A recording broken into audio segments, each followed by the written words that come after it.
Okay, welcome back. Today we're going to be talking about how to upgrade your workflow using samples. Today I'm going to be using cymatic samples, and I'm going to be talking about why using samples and loops is not cheating, why it's helpful for your workflow, and why it's going to boost your productivity by so much. Personally, I use loops a lot. I also make some of my own stuff. But when I use loops, I can often make 10 beats a day easily. That's the power of it. Because selling beats, it's a numbers game. You have to make good beats, but you also have to make a lot of them so people could see them. The more stuff you have out there, the more chance you have for it to be seen. So let's just look through some of these loops, see if we find anything interesting. I'm looking through the Signature Series Hip Hop pack.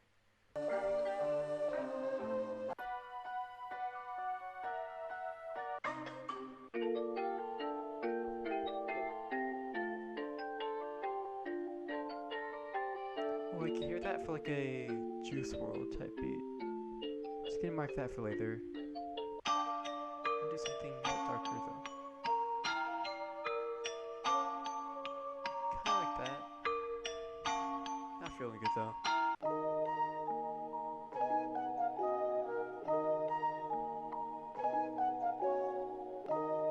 It's a bit too... I don't know.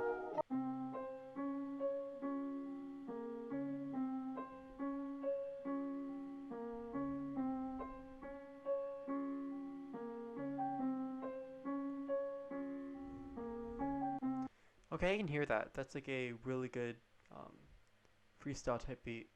And what I do to really make things faster is I already have groups and tracks laid out. And you can make a setup and you can save it by going into the preferences by pressing Command, comma, then going into, where is it? File folder, and you can save current set as default. So every time you open a new set or create a new set, this will show up. And what I always have is I have claps and hi-hats right there. So that's already in, and I could just change out the samples. I could change the pattern of the hi-hats, but that just makes it so much quicker. Because all I have to do there is drag in a sample, and here what's what I have. It's not much, but it still gives a bass, and it really saves time. So what I like to do now is I just look through, find some samples that go along and complement the melody very well. So I'm gonna just mute the hi-hat and listen for the clap, just see what feels right.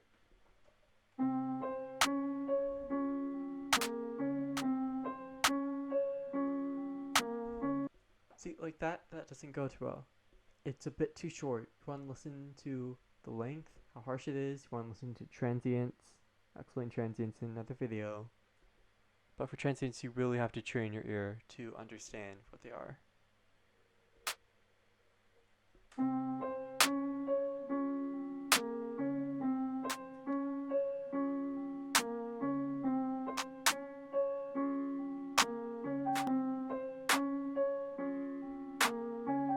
Yeah, I like that. You just have to EQ it a bit. Cut out some of the low end. Yeah, and maybe saturate it a bit.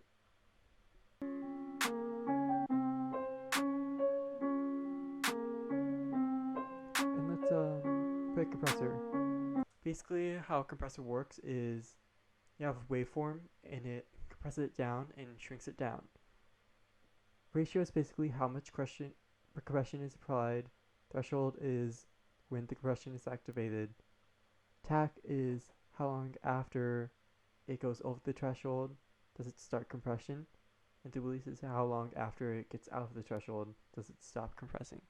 For this clap, just solo it and listen.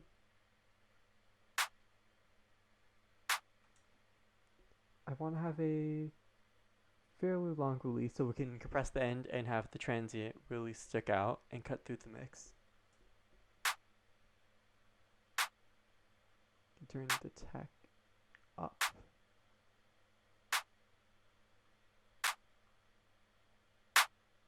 and threshold turn down so you can be able to hear something.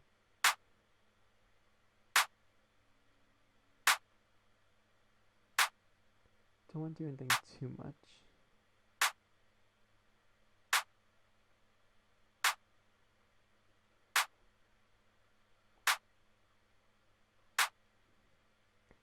And going to this tab right here, you just click that button right there.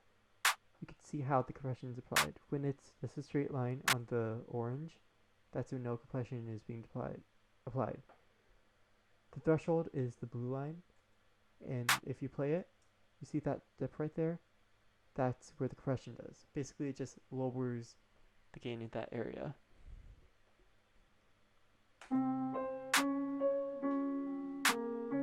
Okay, like that. Let's move on to hi-hats. Let's not worry about the sample and just get the main MIDI down. Then we can worry about the sample, panning, all that.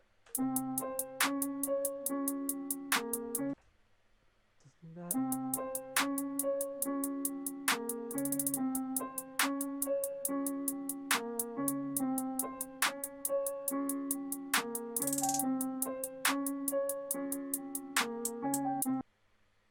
Okay, so we have that. Now let's work on getting the kick pattern. I like that kick. Not punchy enough. Let's swap it out.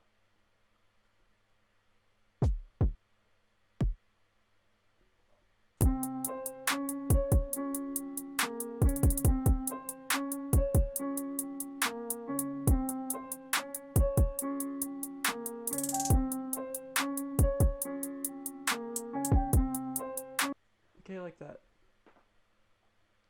So now that we have the kick, actually, what one do? No. Okay, so now that we have the kick pattern, we can just copy the MIDI, transfer it to the 808. And we see this sample is in the key of F minor. So let's tune that to the root note. And I would have an 808 on here, but real quick, what I'm going to do is put a compressor on it and sidechain it to the kick. Get it a fairly short attack and a fairly short release too. Let's make that release a tad bit longer.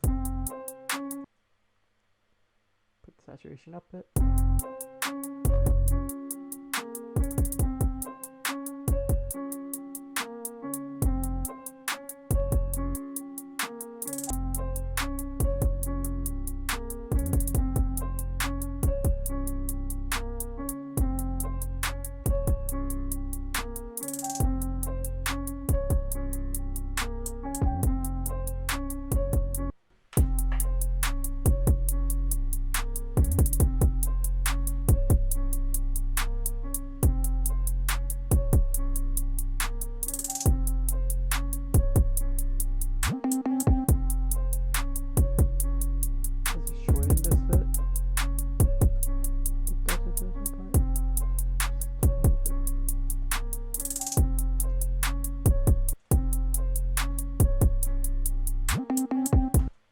I like that, but let's just change the velocity a bit to make it go up. Give it a bit more variety. Yeah, it's not much of a change, but really just makes it different. Not as boring. Okay, so we have that, and on its own, honestly, it doesn't sound the best. It's not too hard, but that's because all we have is the hook right there. To make something really hard, you have to have all the stuff before it to build tension. Like in EDM, that's what EDM is known for. And to build up, there's a lot of tension.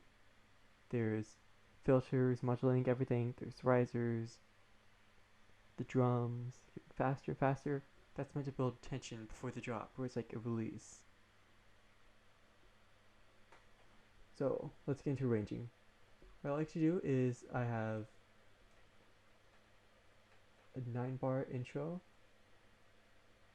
This is just one of my methods of arranging stuff. I change my arranging style all the time. It just depends on what type of beat I'm going for, what tension I want, what I want to do with it. Arranging, you can really be creative because there's a million ways you can arrange a bar loop. So feel free to be creative with it. I'm just doing something basic that I know that works every single time. Take the 808s out there. And for the intro, I always like to have the melodics be something different because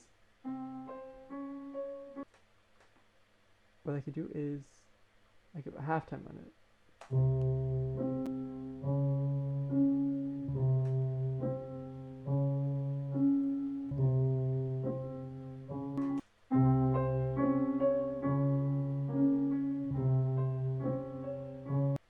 Or what I can do is I could do homemade halftime, which is pitch down octave to make it slower.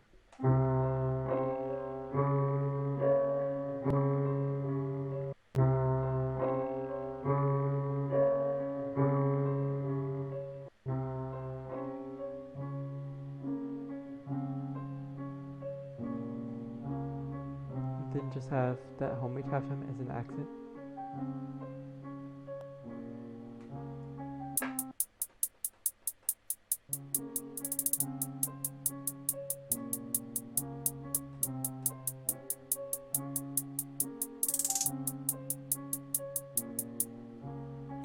I like to take that out, build tension.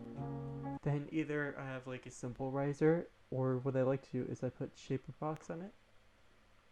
Or you can use that plugin. If you use FL Studio, you can use Gopro or something.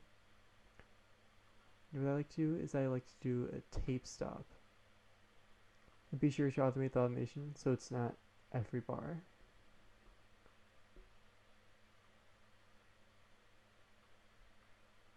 So then here's what we have with the transition.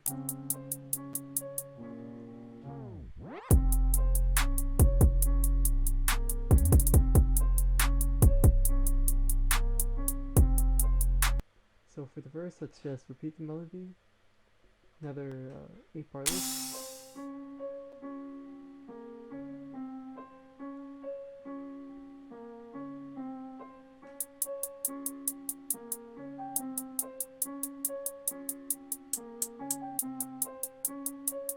That's on the clap.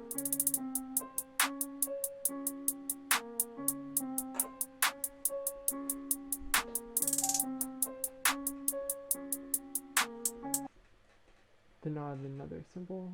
Actually, not 5 rings, that effects right there. Copy that over. Delete that section. Then we can just copy and paste it. Then we put in end again. Or actually, let's only have 3 hooks. Then have this be the ending. We go back to the original melody. We have hats in, we can take them out, and play one iteration of the original melody from the verse.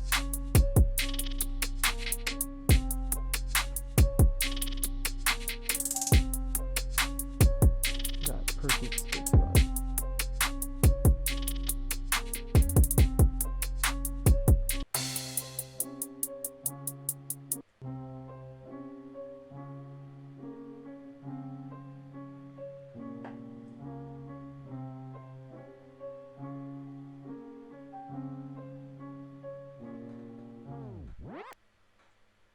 And for this, to make sure we don't get the rise up, let's automate the volume of that.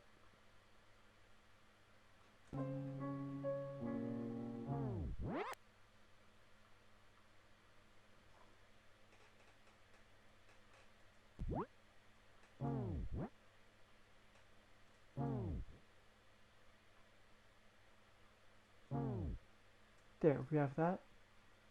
And there we have it. We have a whole beat. It's pretty decent. I've sold beats like this before, so yeah. And I've only been making it for less than 30 minutes. Already have a beat. That's power using samples. Also, one thing I do is on my drums, I already have them pre-mixed. So all I have to do is just the kick. Then what I like to do is I copy this onto 808. Then turn the gain down on that notch.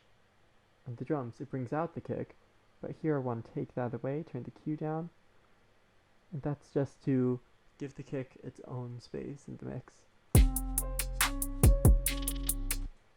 Also, I cut away at around 20 Hertz because humans can't hear below that, and again up here with the high range because humans can't physically hear that, and it cleans up the mix quite a bit.